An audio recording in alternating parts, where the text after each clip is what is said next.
জানো মা, আমারও পড়াশোনা করতে খুব ইচ্ছে করে মা। আমারও ইচ্ছে হয় পড়াশোনা করে অনেক বড় একটা চাকরি পেতে। আমাকেও স্কুলে ভর্তি করে দাও না মা। আমাদের মতো গরিবদের শখ ইচ্ছে থাকতে নেই রে মা, কারণ আমরা চাইলে আমাদের ইচ্ছে পূরণ করতে পারবো না। তাই তুই পড়াশোনা করার ইচ্ছেটা ভুলে যা রে মা, ভুলে যা। টুনির কথা শুনে টুকির অনেক মন খারাপ হয়, আর তাই টুকি মন খারাপ করে বাড়ি থেকে বের হয়ে যায়। আর কিছুক্ষণ পরে কনক আর পারুলকে স্কুলে যেতে দেখতে পায়। ওই তো কনক আর পারুল স্কুলে যাচ্ছি। আজকে আমিও কনকদের সাথে ওদের স্কুলে পড়তে যাবো। এ কথা বলে টুকি কনক আর পারুলের পিছন পিছন যেতে থাকে। আর কিছুক্ষণ পরে কনক আর পারুল স্কুলে পৌঁছে যায় আর তাদের ক্লাসে গিয়ে বসে পড়ে। অন্যদিকে টুকি ক্লাসের বাইরে জানালার পাশে লুকিয়ে লুকিয়ে ম্যামের কথা শুনতে থাকে। বলো তো সবাই, আমাদের বনের নাম কি? ম্যাম ম্যাম, আমাদের বনের নাম শীতলপুর বন। খুব সুন্দর। এবার কে বলবে কে বলবে? কনক, এবার তুমি আমার প্রশ্নের উত্তর দিবে। বলো তো কনক, প্রথম পানিপথের যুদ্ধে কে বিজয়ী হয়েছিল? ইয়ে মানে আসলে ম্যাডাম, আমি তো জানি না ম্যাম। এই প্রশ্নের উত্তর কি কেউ দিতে পারবে? বুঝতে পেরেছি, তোমরা কেউ এর উত্তর জানো না। আমি বলছি, প্রথম পানিপথের যুদ্ধে বিজয়ী হয়েছিল কাবুলের বাদশা জহিরুদ্দিন বাবর। কি এবার সবার মনে থাকবে তো? হ্যাঁ ম্যাম, আমাদের সবার মনে থাকবে। আমারও মনে থাকবে। কি মজা কি মজা, আমিও কত কিছু পড়লাম। এখন যাই, মা মনে হয় আমার জন্য চিন্তা করছে। এরপর টুকি বাড়িতে চলে যায়।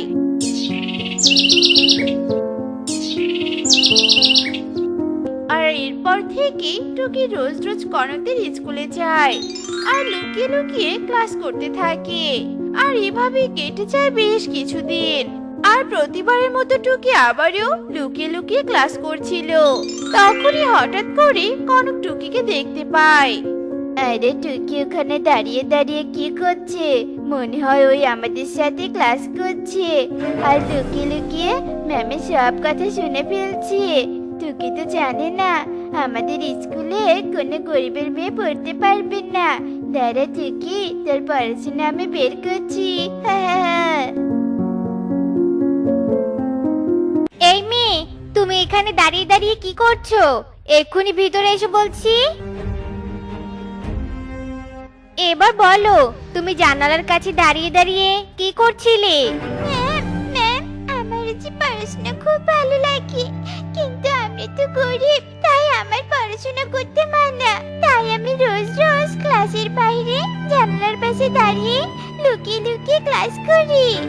গরিব ঘরের মেয়ে হয়ে পড়াশোনা করা সাজে গেছে তোর, তাই না? তুই বুঝি জানিস না আমাদের স্কুলে কোনো গরিব মেয়ে প্রবেশ করতে পারবে না? কিন্তু তুই লুকিয়ে লুকিয়ে ক্লাস করে অন্যায় করেছিস। এক্ষুনি চলে যা এখান থেকে। আর দ্বিতীয়বার যদি তোকে এখানে দেখি তাহলে পিটিয়ে হাড়াটি ভেঙে ফেলবো।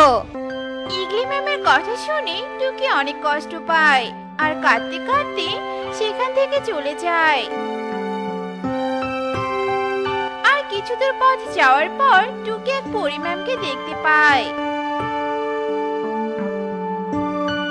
আরে আরে, এ আমি কি দেখছি? পরীরা খোলা আকাশের নিচে বসে পড়াশোনা করছে।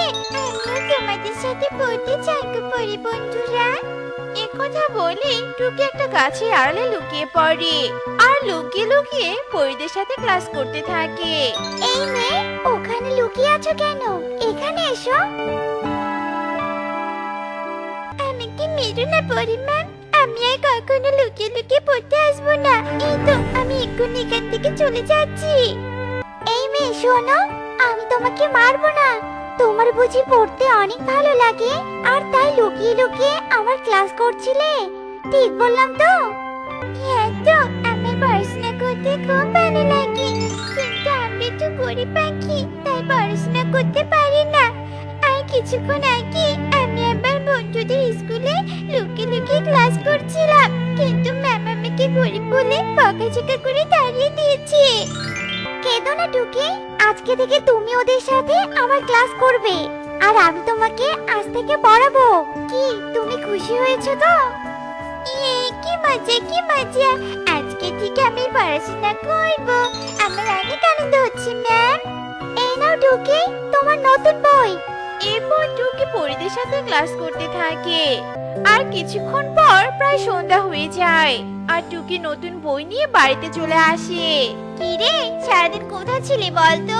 তোকে খুঁজতে খুঁজতে আমার অর্ধেক বেলা চলে গেল। আর তোর হাতের এই বইটা তুই কোথা থেকে আনলি বলতো শুনি? মাকে তো পরি ম্যামের কথা কিছুতেই বলা যাবে না, মা নয়তো পরি ম্যামদের ভয় পেয়ে আমাকে আর তাদের কাছে যেতেই দিবে না। কি রে, চুপ করে আছিস কেন? বল, তুই নতুন বই কোথায় পেয়েছিস? এই বইটা আমি বনের ভিতরে কুড়িয়ে পেয়েছি মা। জানো মা, আজকে না আমার অনেকগুলো নতুন বন্ধু হয়েছে, আর তারাও আমাদের মতো গরিব, তাই পড়াশোনা করতে পারে না। তাই তো আমরা সবাই মিলে সারাদিন অনেক মজা করলাম। সারাদিন কি ঘুরে ঘুরে মজা করলে হবে বলতো, নাকি খাবার খেতে হবে? হাত মুখ ধুয়ে খেতে চলে আয় তো, আমি খাবার বেড়ে দিচ্ছি। মা, তুমি দেখবে একদিন আমি অনেক বড় অফিসার হব, তখন তোমাকে আর কোনো কাজই করতে হবে না, বুঝলে মা? হ্যাঁ হ্যাঁ, বুঝতে পেরেছি, এবার চুপচাপ খেয়ে নে তো। তোর পড়াশোনা করার ইচ্ছেটা যে আমি কোনোদিনও পূরণ করতে পারবো না রে মা। আমার যে নুন কিনতে পান্তা ফুরিয়ে যায়, তাহলে আমি তোকে কি করে পড়াবো? আর কিছুক্ষণ পরই রাত হয়ে যায় আর টনি ও তার মেয়ে টুকি ঘুমিয়ে পড়ে। পরের দিন সকালে টুকি আবারও পরি ম্যামের কাছে পড়াশোনা করতে চলে যায় আর বিকেল হলে পড়াশোনা শেষ করে বাড়িতে চলে আসে। আর এভাবেই প্রায় কয়েক মাস কেটে যায়। একদিন টুকি পরি ম্যামের কাছে পড়াশোনা করে বাড়ি ফিরছিল আর তখন পারুল আর কনক নদীর কিনারায় বসেছিল। এই কনক, চল আমরা বাড়িতে চলে যাই আর বাড়িতে গিয়ে মন দিয়ে পড়াশোনা করি। ম্যাম তো বলেছে কাল আমাদের স্কুলে বড় স্যার আসবে, আর বড় স্যার এসে আমাদের কিছু প্রশ্ন করবে, আর আমরা যদি সব প্রশ্নের উত্তর দিতে পারি তাহলে স্যার আমাদের স্কুলের জন্য 10 লাখ টাকা উপহার দেবে। হ্যাঁ চল আমরা বাড়িতে চলে যাই।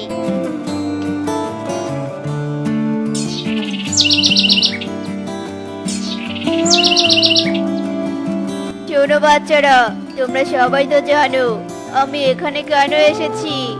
হ্যাঁ স্যার, আপনি আমাদের প্রশ্ন করতে এসেছেন, আর আমরা সব প্রশ্নের উত্তর দিতে পারলে আপনি আমাদের স্কুলে 10 লক্ষ টাকা দিবেন। ঠিক বলেছো, তাহলে তোমাদেরকে প্রশ্ন করা শুরু করি। প্রথম প্রশ্ন, বলো তো আমাদের বনের নাম কি? শীতলপুর বন। Very good. এবার বলো তো বিজ্ঞান মানে কি? ঈগলের এই প্রশ্নের উত্তর কারোই জানা ছিল না, তাই ক্লাসে সবাই চুপ করেছিল। কি ব্যাপার, তোমাদের মধ্যে কেউ এই প্রশ্নের উত্তর জানো না নাকি? আমি পারবো স্যার, আমি এই প্রশ্নের উত্তর দিতে পারবো। কি, তুমি বাইরে কেন? ভিতরে এসো। বিজ্ঞান মানে হচ্ছে বিশেষ জ্ঞান, পৃথিবীর সবকিছু সুন্দরভাবে বিশ্লেষণ, গবেষণা ও পর্যবেক্ষণ করার বিশেষ নীতিকে বিজ্ঞান বলা হয়। চমৎকার। আচ্ছা মামুনি, বলো তো পানিপথের যুদ্ধে প্রথম কে জয়ী হয়েছিল? পানিপথের যুদ্ধে প্রথম জয়ী হয়েছিল কাবুলের বাদশাহ জহিরুদ্দিন বাবর। এরপর টুকি এক এক করে ঈগলের সব প্রশ্নের উত্তর দিতে থাকে। টুকির এত সুন্দর মেধা প্রতিভা দেখে ঈগল অনেক খুশি হয়ে যায়, কিন্তু ক্লাসের ভিতরে কেউ ঈগলের প্রশ্নের উত্তর দিতে পারে না, তাই ঈগলি ম্যাম টুকির উপর অনেক রেগে যায়। এই গরিবের মেয়ে, এই তোকে না বলেছি দ্বিতীয়বার আমাদের স্কুলে না আসতে, তবুও এসেছিস কেন? হ্যাঁ কি ম্যাম, আপনি ওকে বকছেন কেন? ওকে না বকে বরং ওর প্রতিভার প্রশংসা করুন। এইটুকু বয়সে এত কঠিন কঠিন প্রশ্নের উত্তর দিতে পেরেছে শুধুমাত্র এই মেয়েটাই, কিন্তু ও তো একজন ছাত্রী, তাহলে ও ক্লাসের বাইরে কেন ছিল? আচ্ছা মামুনি, তুমি আমাকে বলো তো তুমি ক্লাসে কেন ছিলে না? এরপর টুকি তার ম্যামের দুর্ব্যবহারের কথা ঈগলকে খুলে বলে। ও মাই গড, তুমি লুকিয়ে লুকিয়ে পড়াশোনা করতে এসেছিলে? বর্তমান সময়ের বাচ্চারা ফোনের প্রতি আসক্ত, আর তুমি কিনা পড়াশোনা করতে পারছো না জন্য লুকিয়ে লুকিয়ে ক্লাস করছিলে। কিন্তু ম্যাম তো তোমাকে তাড়িয়ে দিয়েছিল। তাহলে তুমি এতগুলো প্রশ্নের উত্তর কোথা থেকে শিখেছিলে বলো তো? এরপর টুকি ইগলকে পরি ম্যামের কথা খুলে বলে। শুনুন ইগলি ম্যাম, আপনি টুকির মতো মেধাবী ছাত্রীকে গরিব বলে তাড়িয়ে না দিয়ে ওকে ক্লাসের ভিতরে পড়াশোনা করার সুযোগ দিতে পারতেন, কিন্তু আপনি ওকে তাড়িয়ে দিয়ে শিক্ষাকে অপমান করেছেন। কথায় আছে, উচ্চ শিক্ষায় শিক্ষিত না হয়ে সুশিক্ষায় শিক্ষিত হওয়া উচিত। নিজের মধ্যে যদি মনুষ্যত্ব আর সুশিক্ষা না থাকে তাহলে শিক্ষিত হয়ে কি লাভ? আজকে শুধুমাত্র এই মেয়েটার জন্য আমি আপনাদের স্কুলে 10 লক্ষ টাকা উপহার দিচ্ছি, আর আজকে থেকে টুকি স্কুলে পড়াশোনা করবে, আর ওর পড়াশোনার সব খরচ আমি দিব। আর আপনি টুকির সাথে খারাপ ব্যবহার করে অন্যায় করেছেন, তাই আপনি ওর কাছে ক্ষমা চেয়ে নিন। না না, ম্যামকে ক্ষমা চাইতে হবে না, ম্যাম তো আমার মায়ের মতো। না টুকি, আমার তোমার কাছে ক্ষমা চাওয়াই উচিত। আমি সত্যি অনেক বড় অন্যায় করে ফেলেছি, তবে আজকে থেকে তুমি এই স্কুলেই পড়বে। এই মেডেলটা টুকি পাওয়ার যোগ্য। তুমি অনেক বড় হও মা, আর পড়াশোনা করে এই বনের মুখ উজ্জ্বল করো।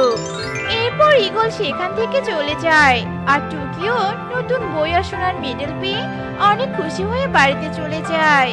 আর টুকির গলায় সোনার মেডেল আর হাতে নতুন বই দেখে টুনি অবাক হয়ে যায়। এ কি রে মা, তোর গলায় সোনার মেডেল কি করে এলো? এরপর টুকি তার মাকে সব কথা খুলে বলে। আমার মেয়ে পড়াশোনা করে সোনার মেডেল পেয়েছে। আমার মেয়েকে আমি অনেক পড়াশোনা করাবো। আর যারা যারা বলেছিল গরিবের মুখে পড়াশোনা মানায় না, তাদের সবাইকে আজ আমি মিষ্টি খাওয়াবো, আর বলবো চাইলে গরিবের সন্তানরাও পড়াশোনা করে অনেক বড় চাকরি করতে পারে।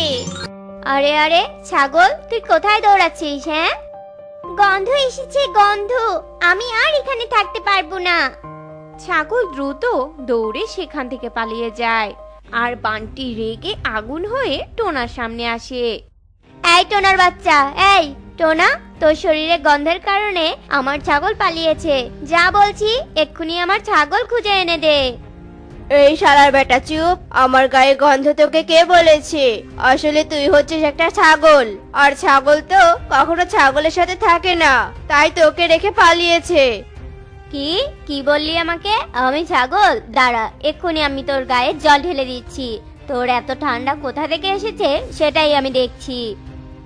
এই এই, না না, তুই একদম জল দিবি না। আমি এক্ষুনি তোর ছাগল খুঁজে এনে দিচ্ছি। বল, কোন দিকে গিয়েছে তোর ছাগল? ওই দিকে গিয়েছে আমার ছাগল। ঠিক আছে, তুই থাক, আমি এক্ষুনি তোর ছাগল খুঁজে এনে দিচ্ছি। টোনা ঠান্ডায় কাঁপতে কাঁপতে ছাগল খুঁজতে যায়। এইদিকে জঙ্গলের বাকি পাখিরা টোনার গায়ের গন্ধে বমি করতে থাকে। শালার টোনা, তুই গোসল না করে আমাদের সামনে কেন এসেছিস? হ্যাঁ, তোর গা থেকে ইঁদুর মরা মরা গন্ধ আসছে। ছি! এই, তোমরা সবাই আমার নামে এত বদনাম কেন দিচ্ছ? হ্যাঁ, আমার শরীর থেকে কত সুন্দর পারফিউমের গন্ধ আসছে। আহ, কি সুবাস! শালা দাঁড়া, তোর সুবাস আমি বের করছি। এই বলে কালো একটা লাঠি নিয়ে টোনার পেছনে ছুটতে থাকে, আর এদিকে সবাই টোনাকে দেখে পালাতে থাকে। ওরে বাবা রে, সবাই পালা পালা, টোনা আসছে। না পালালে গন্ধে এক্ষুনি সবাইকে অজ্ঞান হয়ে মাটিতে পড়ে যেতে হবে। সব পাখিরাই এদিক সেদিক ছুটোছুটি করতে থাকে, আর টোনা দৌড়ে কোনো রকমে কালুর হাত থেকে বেঁচে লুকিয়ে পড়ে। এরপর দেখতে দেখতে সন্ধ্যা নেমে আসে। টোনা বাড়ি যায়, কিন্তু বাড়ি ফিরেও তার মহা বিপদ। মা, তুমি হলে আমার একমাত্র আপনজন। যেখানে পুরো জঙ্গলের সবাই আমাকে অপমান করে তাড়িয়ে দেয়, মারে, সেখানে তুমি আমার জন্য বসে আছো। কিন্তু মা, তোমার হাতে ঝাড়ু কেন গো? কারণ ঝাড়ু দিয়ে আমি ঝাড়ু দিব, তাই বসে আছি। ও মা, এই ঠান্ডার মধ্যে তুমি উঠোন ঝাড়ু দিবে? ঝাড়ু দিলে তো তোমার গায়ে ময়লা লাগবে, আর তার জন্য তোমাকে আবার গোসলও করতে হবে। আমি তো বলিনি যে উঠোন ঝাড়ু আমি দিব, আমি তোকে ঝাড়ু দিব। আমি ময়লা নাকি মা যে আমাকে ঝাড়ু দিবে? তুই ময়লার থেকে অধম, কারণ সব ময়লাতে গন্ধ হয় না, কিন্তু তুই তো হলি শক্তিশালী ময়লা। তোর গন্ধে তো আশেপাশে যাওয়া যায় না। তুই আজও গোসল করিসনি তাই না? আরে মা, আজ কেন? আমি তো গত 50 দিন থেকে গোসল করি না। বেহায়া বেলজ্জা কোথাকার, 50 দিন থেকে গোসল করিস না, আবার সেটা বুক ফুলিয়ে বলছিস? আরে তোর থেকে তো একটা চোরও ভালো আছে, যে কিনা রোজ গোসল করে। শোনো মা, চোর তো এমনিতেই ময়লা, কারণ তার মনটাই যে ময়লা। সামান্য জলে তার উপর ধুয়ে কি লাভ বলো, যদি মনটাই কালো? আর তোমার ছেলেকে দেখো, গোসল করে না বলে গায়ে একটু ময়লা আছে, কিন্তু মনটা দেখো, তোমার ছেলের মনটা কিন্তু খুবই পরিষ্কার। ওরে হারামজাদা, দাঁড়া, তোর যুক্তি দিয়ে কথা বলা বের করছি। ওরে বাবা রে, ওরে বাবা রে, টোনা পালা, নয়তো আজ তুই তোর মায়ের ঝাড়ুর বাড়ি খেয়ে শহীদ হয়ে যাবি। পালা টোনা। টোনা দৌড়ে পালায়। এইদিকে রাতও হয়ে আসে।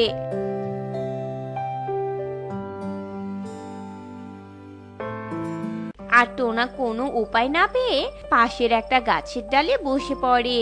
এদিকে সেই গাছেরই এক ডালে বানর বসেছিল।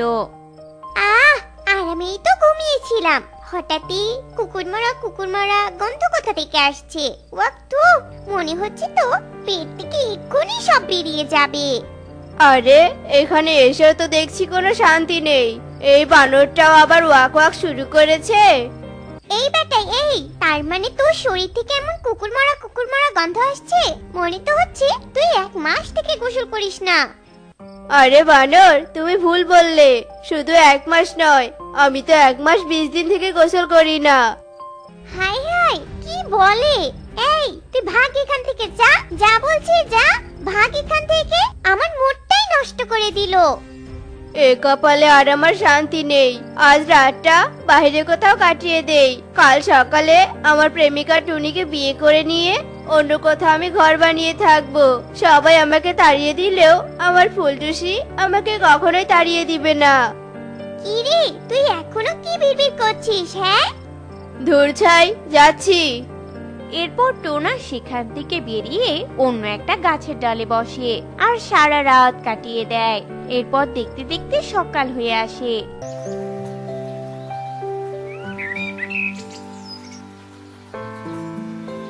আর টোনা উড়ে তার প্রেমিকা টুনির কাছে যায়। টুনি, জঙ্গলের কেউ আমাকে ভালোবাসে না, আমিও তাদের ভালোবাসি না, আর তার কারণে তারা আমাকে দেখলেই মুখ ঢাকে। কিন্তু তুমি তো আমাকে ভালোবাসো, আর আমিও তোমাকে ভালোবাসি, তাহলে তুমি আমাকে ডেকে মুখে মাস্ক কেন বললে? হ্যাঁ, কারণ তোমার শরীর থেকে যে পরিমাণে শকুরমারা গন্ধ আসছে, এতে করে আমি যদি মাস্ক না পরি, তাহলে তোমার গায়ের গন্ধে আমি এখন শহীদ হয়ে যাব। তুমি যদি আমার গন্ধই সহ্য করতে না পারো, তাহলে আমার সাথে তুমি সংসার করবে কি করে? হ্যাঁ, কি বলছো? আমি তোমার মতো নোংরাকে বিয়ে করব? বুঝেছি, তাহলে তুমি আমাকে মন থেকে ভালোবাসো না, তাই তো এমন করে বলছো। আর আমি তোমার ভালোবাসার পরীক্ষা নেওয়ার জন্যই এতদিন গোসল না করেছিলাম, আর আজ তুমি সেই পরীক্ষায় ফেল করেছো। হ্যাঁ হ্যাঁ, আমি ফেল করেছি, বেশ করেছি। এবার চলো, আমি তোমাকে গোসল করাবো। এই ঠান্ডায় গোসল? এই, তুমি কি আমাকে মেরে ফেলার বুদ্ধি করছো নাকি? হ্যাঁ, তুমি যদি এই ঠান্ডা পানি আমার শরীরে দাও, নিশ্চিত আমি হার্ট অ্যাটাক করে মারা যাব। মারা গেলে তোমার কবরের উপর আমি গাছ লাগিয়ে আম খাবো, তবু আমি তোমাকে গোসল করাবোই করাবো। আচ্ছা ঠিক আছে, তুমি যখন এত করেই বলছো, তখন আমি গোসল করবই। দেখো, তোমার পাশ দিয়ে কে যেন আসছে। টোনার কথা শুনে টুনি পাশে তাকায়, আর সেই সুযোগে টোনা সেখান থেকে উড়ে পালায়। শয়তান ফাজিল টোনা, তোকে আমি বিয়ে করব না, তুই আমাকে ফাঁকি দিয়েছিস। টুনি কাঁদতে কাঁদতে নিজের বাড়িতে চলে যায়। এইদিকে টোনা রোদে গিয়ে বসে পড়ে। এইদিকে টোনার গায়ের গন্ধে সবাই অতিষ্ঠ হয়ে একজোট হয় আর নিজেদের মধ্যে সলা পরামর্শ করতে থাকে। শয়তান টোনার গায়ের গন্ধে তো আর থাকা যাচ্ছে না, এর একটা বিহিত করতেই হবে। একে আগে গোসল করাতে হবে, যদি এই শীতে ওকে গোসল করানো যায় তবেই সব ঠিক হবে। আমার মাথায় একটা বুদ্ধি এসেছে, সবাই শোনো। এরপর কালু সবাইকে একটা বুদ্ধি শিখিয়ে দেয় আর তারপর সবাই সেই বুদ্ধি অনুযায়ী কাজ করতে থাকে। এরপর সবাই মিলে টোনার কাছে যায় আর টোনাকে ধরে গাছের সাথে বেঁধে ফেলে। এই তোরা আমাকে বেঁধেছিস কেন? কারণ আজ তোকে গোসল করাবো। ওরে বাবা রে, তোরা দয়া করে এই শীতে আমাকে গোসল করাস না, আমি তাহলে মরে যাব। চুপ, এই যা সবাই পানি নিয়ে আয়। এরপর সবাই মিলে পানি নিয়ে আসে আর টোনাকে গোসল করিয়ে দেয়। কিরে এমন করে মূর্তির মতো দাঁড়িয়ে আছিস কেন? কিরে টোনা? হ্যাঁ, আমি বেঁচে আছি, আমি বেঁচে আছি, আমি বেঁচে আছি, হা হা হা। টোনার এমন ছেলে মানুষই দেখে সবাই হাসতে থাকে। এরপর থেকে টোনার শরীরে আর কোনো গন্ধ আসে না আর সবাই সুখে শান্তিতে দিন কাটাতে থাকে। হায় হায়, আমারে কি হলো? দুষ্টু সাপটা এই ডিমটাও খেয়ে ফেলেছে। আগে জানলে আমি ডিমকে একা রেখে খাবার খুঁজতে কিছুতেই যেতাম না। আমার সাথেই কেন এমন হয়? সাপের জ্বালা আর ভালো লাগছে না। এইভাবে চললে তো আমি কোনো দিন মা হতে পারবো না। আমি এই বনে আর থাকবো না, চলে যাব, অন্য বনে চলে যাব।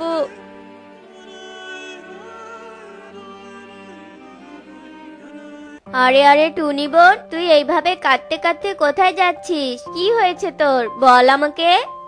আর বলো না দাদা, ওই দুষ্টু সাপটা আবারও আমার ডিম খেয়েছে। এই বন থেকে ওই সাপকে তো আর তাড়াতে পারবো না, তাই আমি চলে যাচ্ছি অন্য বনে। ডিম হারানোর দুঃখ আমার আর সহ্য হচ্ছে না দাদা। আরে পাগলি, বিপদ থেকে পালাতে নেই, বরং বিপদের মোকাবেলা করতে হয়। দাদা, আমি ওই সাপের মোকাবেলা করব কি করে? ওই সাপ যে অনেক বিষাক্ত।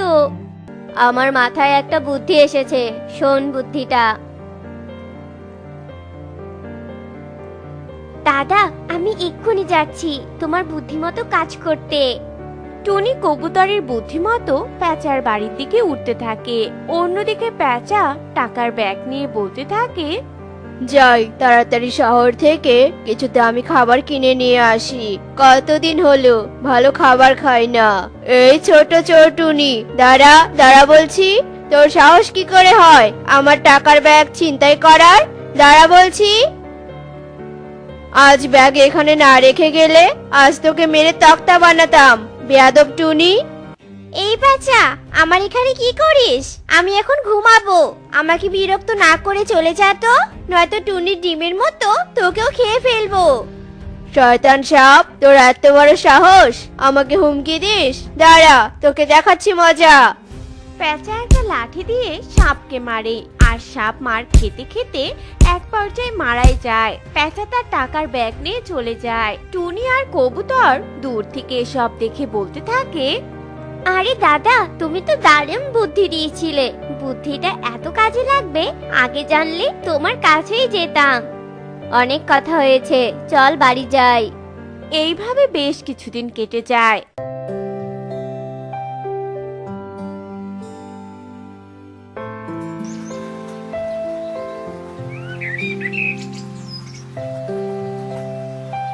টুনি আবারও 4টা ডিম দেয়। টুনি তার ডিমদের দিকে বলতে থাকে, সোনারা, তোদের আর কোনো বিপদ নেই। তোদের খাওয়ার মতো এই বনে আর কেউ নেই। সৃষ্টিকর্তা, তোমাকে অনেক ধন্যবাদ আমাকে একসাথে 4টা ডিম দেওয়ার জন্য। কি রে টুনি, দুদিন থেকে তোকে বাইরে দেখাই যায় না, কি হয়েছে তোর? দেখো না দিদি, আমি 4টা ডিম দিয়েছি। ডিমের তা দেওয়ার জন্য আমি বাইরে বের হতে পারছি না। জানো দিদি, আমার না অনেক খুশি লাগছে। হয়েছে হয়েছে, আর ন্যাকামি করতে হবে না। একটা না দুটো না, 4টা ডিম দিয়ে গর্ব করছে।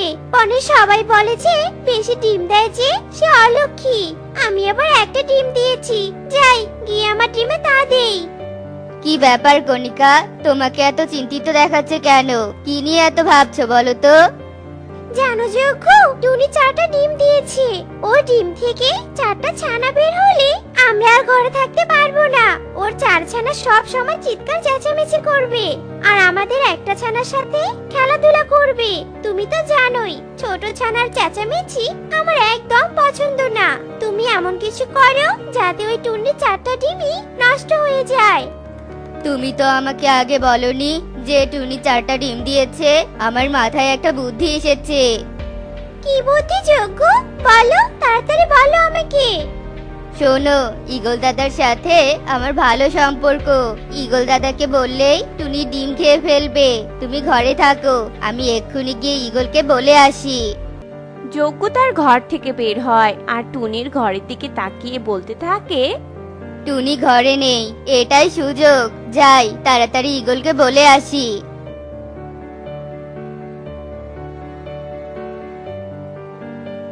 কিরে যজ্ঞ, এমন হাঁপাতে হাঁপাতে আমার কাছে আসলি কেন? কি চাই তোর? কিছু চাই না দাদা, আমি তোমাকে একটা দারুণ খবর দিতে এসেছি। কি খবর বলতো? দাদা, আমার বাড়ির পাশে একটা ছোট্ট টুনি থাকে। ওই টুনি ওর ঘরে 4টে ডিম দিয়েছে। তুমি তো ডিম খেতে ভালোবাসো, তাই খবরটা তোমাকে বলতে এলাম। সত্যি বলছিস? 4টা ডিম? শুনেই তো আমার জিভেতে জল চলে এলো। তুই থাক, আমি এক্ষুনি যাচ্ছি। ঈগল যজ্ঞকে রেখে উড়তে থাকে। অন্যদিকে টুনি খাবার খুঁজতে খুঁজতে বলতে থাকে, ডিম 4টার জন্য মনটা কেমন জানি কুগাইছে। এখনো তো কোনো খাবার পাইনি। ডিম 4টাকে একা ঘরে রেখে কিছুতেই খাবার খোঁজার মন দিতে পারছি না। যাই, ডিম 4টা নিয়ে আসি। টুনি তার ঘরে আসে আর একটা ঝুড়িতে করে ডিম 4টি নিয়ে খাবার খুঁজতে বেরিয়ে পড়ে। কিছুক্ষণ পর ঈগল টুনির ঘরে প্রবেশ করে আর ডিম না দেখে বলতে থাকে, বেটা যজ্ঞ আমাকে ভুল তথ্য দিয়েছে, এখানে তো কোনো ডিম নেই। তখনই ঈগলের চোখ যায় যজ্ঞ কণিকার ঘরে থাকা ডিমের দিকে। ওই তো একটা ডিম, 4টা ডিম পাইনি তো কি হয়েছে? একটাকেই মনটাকে সান্ত্বনা দেই। ঈগল উড়ে গিয়ে যজ্ঞ কণিকার ডিমটা খেয়ে ফেলে। তখনই ওখানে কণিকার যজ্ঞ আসে। দাদা, এটা কি করলে তুমি? তোমাকে টুনির ডিম খেতে বলেছিলাম, আমার ডিম নয়। বেটা কালো কাক, আমাকে ভুল তথ্য দিয়ে এখন ন্যাকা কান্না করছিস? বেশ করেছি তোর ডিম খেয়ে। বেশি কথা বললে এখন তোদেরও খাবো, যত সব। আমার ডিম! আমি অনেক আশা করেছিলাম মার ডাক শুনবো, ছানাকে নিয়ে ঘুরতে যাব। ওই টুনির জন্য আমি আমার ডিমটা হারিয়েছি। ছাড়বো না, ছাড়বো না ওই টুনিকে আর ওই ডিমকে। আসুক আজকে বন থেকে ফিরে। টুনি কিছুটা দূরে দাঁড়িয়ে সব দেখে আর শুনে বলতে থাকে, বিপদের জল অনেক দূর গড়িয়েছে। ঈগল জেনে গেছে আমার ডিমের কথা। না না, এখানে আর থাকা যাবে না। বনের গভীরে গিয়ে নতুন ঘর বানিয়ে থাকতে হবে। 2টো ডিম হারিয়েছি, আর হারাতে চাই না। টুনি ওখান থেকে বনের গভীরে যায় আর অনেক কষ্ট করে একটা ঘর বানায়। টুনি তার ডিমদের নিয়ে ওখানেই থাকতে শুরু করে। এইভাবে আরো কয়েকদিন কেটে যায়।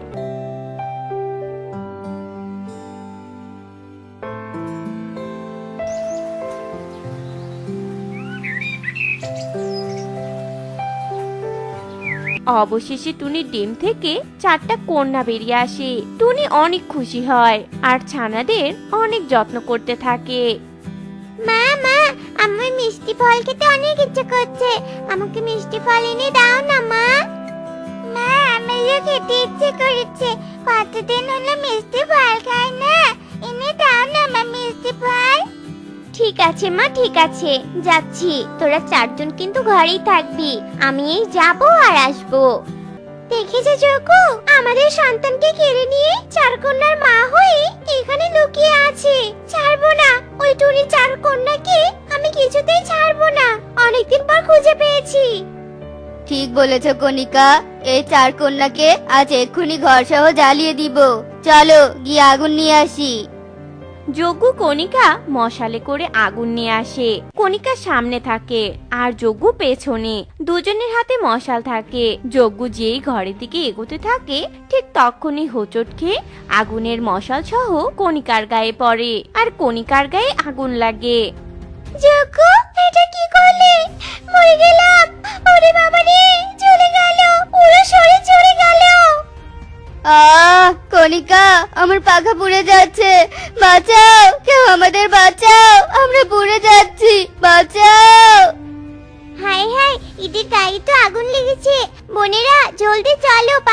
যজ্ঞকণিকার গায়ে ঢেলে দে, সাথে সাথে আগুন নিভে যাবে। এরপর চার কন্যা পানি এনে যজ্ঞকণিকার গায়ে দেয় আর সাথে সাথে আগুন নিভে যায়। আরে দাদা দিদি, তোমরা এখানে? আর তোমাদের এই অবস্থা কেন? কি হয়েছে? এরপর যজ্ঞ সবটা খুলে বলে। দেখো দাদা দিদি, তোমরা আমার ক্ষতি করতে গিয়ে পরপর দুবার নিজেরাই ক্ষতির সম্মুখীন হলে, আরো করবে। কারো ক্ষতি মনে রাখবে, অন্যের ক্ষতি করতে চাইলে না নিজেরই ক্ষতি হয়। না রে বোন, না, আমরা আমাদের ভুল বুঝতে পেরেছি, আমাদের ক্ষমা করে দে তুই। চলো যজ্ঞ, বাড়িতে যাই। যজ্ঞ কণিকা চলে যায়। টুনি তার চার কন্যাকে নিয়ে ঘরে প্রবেশ করে। তো বন্ধুরা, আমাদের আজকের গল্পটি তোমাদের কাছে কেমন লেগেছে তা কমেন্টে জানাতে ভুলো না কিন্তু।